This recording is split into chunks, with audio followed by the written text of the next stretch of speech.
Katulad yung pagbabalikan ng Katniel, Catherine Bernardo at Daniel Padilla. Ito yung talagang inuurot at hinihintay ng ating mga kababayan, lalo na ng kanilang mga tagahanga.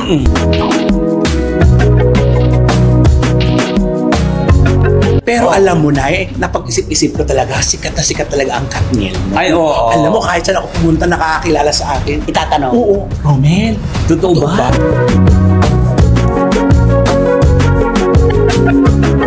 Yun po, may mga kumokontra, pero alam namin sa porsyento ng botohan, ganyan. Andito yung gustong magbalikan, andito yung ayaw. Tama. Mas lamang pa rin yung gustong magbalikan. Totoo. Kaya antay-antay lang. Huwag na natin panguna kasi baka maano na to, maudlo. Baka mausog.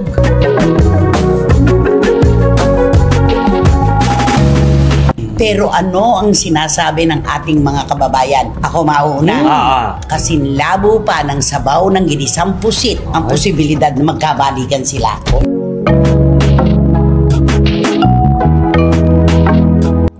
Bitiranang kolonista na si Christopher Min nabulabog sa balitang balikan ng dating magkasintahan na sina Catherine Bernardo at Daniel Padilla.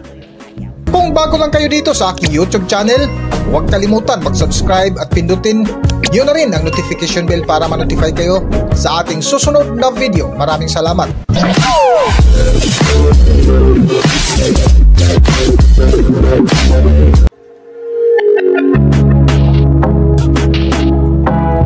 Trending pa rin na pinag-uusapan hanggang ngayon ang balitang balikan ni Catherine Bernardo at Daniel Padilla na di umano ay isang fake news. Sa vlog nga ni Nanay Christopher Min kamakailan ay isa ito sa kanilang mainit na paksa na kung saan tinalakay nila ang balita na di umano ay muling nagkamabutihan ang dating magkasintahan na sina Catherine Bernardo at Daniel Padilla na inaabangan ng mga Katniel supporters. Pangalawa po ito, naku mga dekadente ang ating mga paksa, Katulad yung pagbabalikan ng Katniel, Catherine Bernardo at Daniel Padilla. Ito yung talagang inuurot at hinihintay ng ating mga kababayan, lalo na ng kanilang mga tagahanga. Pero ano ang sinasabi ng ating mga kababayan? Ako mauna. Kasinlabo pa ng sabaw ng ginisang pusit ang posibilidad na magkabalikan sila. Isama mo na yung sabaw ng sinigang na pahugas sa bigas. Maputla pa nga yun Pero sabaw ng pusit pagka itim-itim. Pero alam mo na napag-isip-isip ko talaga, sikat na sikat talaga ang Katniel. Ay, oo. Alam mo, kahit saan ako pumunta, nakakakilala sa akin. Itatanong. Oo. Romel, Totoo ba? Oo yan. sasabihin ko talaga, totoo ba? Hindi totoo yan! Lawyer ko, si Attorney Shirley, text. Akala ko tungkol sa kaso ko. Nay, totoo ba na nagkabalikan ng Katniel? Naku, huwag naman sana, kawawa naman si Kat. Ganon. Walang pinipiling estado sa buhay ang Katniel. Sa totoo lang. Ikaw, palagay mo, may posibilidad na magkabalikan? Ngayon Ngayon, I think ko wala pa. Not now. Anong sabi ni Juris Dr. Channel? Mas posibilidad pa na magkaroon ng winter sa Pilipinas at mag-snow kesa sa magkabalikan. Ganon katitindi. Diba? Pero hindi naman po kami against kung magbabalik. Ay, hindi po. Puso po nila yan. Correct. Ano ba magagawa natin kung mahal pa rin Catherine si Daniel? Si Daniel si Catherine. Naku, ang daming magiging maligaya. Correct. Kaya lang nga, ang punto dito, wag nating pangunahan. Yun ang sinasabi dito kasi ang dami-dami nagbabalita. Nagbalikan na, nakita kung saan, may mga picture. May lalabas pa raw. Ayos video. na parang... naniniwala ka ba doon? Ay, hindi ako nagbalita noon? Ay, hindi ako naniniwala.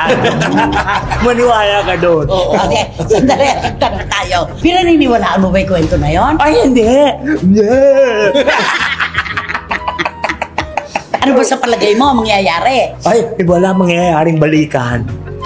Kinokontra siya sa kwentong magbabalikan. Ano masasabi mo? Ay, nako. Manda kayo at maglalabas ako ng video. ano naman na ilalabas mo? Anong video naman yun? Anong video? Video ko. Video ko pala. Hindi pala video ng Katniel. Nakakaloka.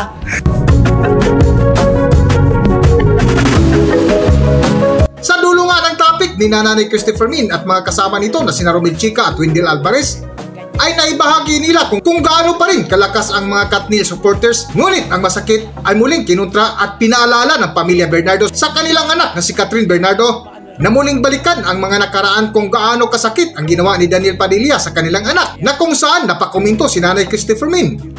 Para sa buong kwento, narito ating panorin ang video.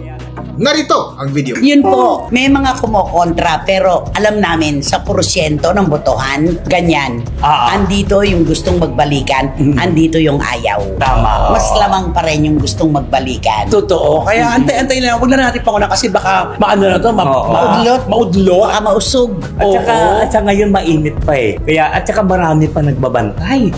Di ba? Ay, ang pamilya. Ang pamilya ni Catherine talaga nakabantay. Yung mga taong malapit sa kanya talaga nandun yung paalala na may nangyari. Hindi simple.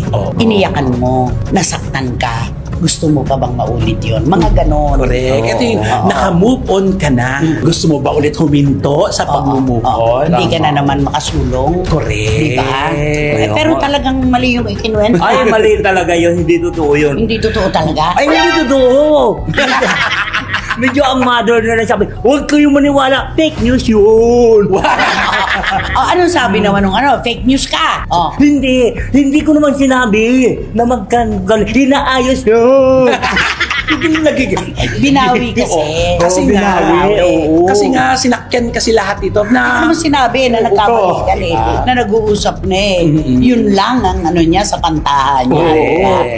Sabi ni Mami Min, mag-iingat kayo. Ang daming fake news ngayon. Ako ang nakakakilala sa kanila. I should know better. At saka iisipin lagi sana ni Catherine na katatapos lang ng captain na maraming umasa. Magagalit yun ng bonggang-bongga kung biglaan niya sabihin, nagkabalikan na kami, di ba? Siyempre kailangan dahan-dahanin naman para hindi naman tayo mabigla.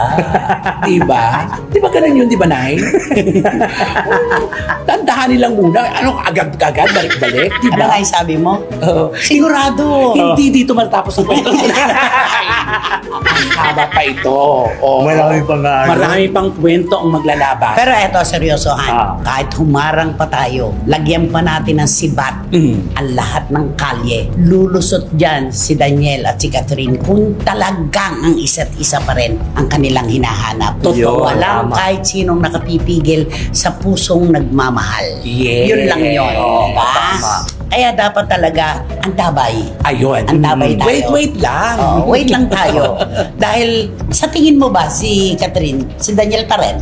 Kasi, 11 years. Oo. Hindi ganun kadali. Hindi ganun kadali. 2 taon pa lang naman nakakalipas. Magdadalawang taon pa lang, di ba? Oo. Parang basta bahala sila. Basta ang binabalita lang natin dito, wala pang balikang naganap. 2023, November. November 2023. Kasi 25 na tayo. Oo, magdadalawang taon pa lang. Ikaw, sa palagay mo, si Daniel, si Catherine pa rin? Sa tingin ko. Ay, ikaw na. Sa haba ng pinagsamahan nilang dalawa. Ay, nangopya. Hindi, di ba? Sa haba ng pinagsamahan nilang dalawa, di siyempre maalaala mo yung isa't isa. Kung ano mang pinagagawa. Bakit mo ginawa yun? So, eto na. Ikaw, ba't mo ginawa yun? Talagang siya pinalagay ko si Daniel, no? Ikaw, Nay, ano sa palagay? I know what you did last summer.